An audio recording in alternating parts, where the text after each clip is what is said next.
Want to install WordPress on Hostinger? In this video, I'll show you exactly how to do it step by step. Don't forget to like this video, subscribe to my channel, and share it with others. First, open your browser and go to hostinger.com.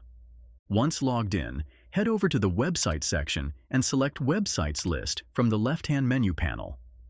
Now, click on the plus Add Website button under the Business Web Hosting section. You'll see an option for WordPress. Click on it to proceed. Hostinger will now ask you to set up login details for your new WordPress account. Fill in all the required fields, set a strong password, and click Next. After this, you'll get two options: website building with AI or using pre-built website themes.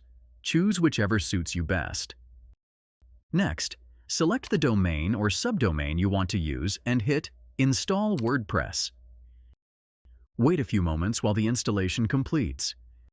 Once done, you'll be taken to the WordPress dashboard where you can customize your website's appearance, plugins, settings, and more to arrange your site. And now, come back to Hostinger. Click on the main menu from the left panel and go back to Website and Websites list. You will return to the main page where you will see the new website you just created. That's how you can install WordPress on Hostinger. And want to get a discount on Hostinger? Use my affiliate link in the description for an exclusive discount on Hostinger. Don't forget to like, subscribe, and share this video. See you in the next one.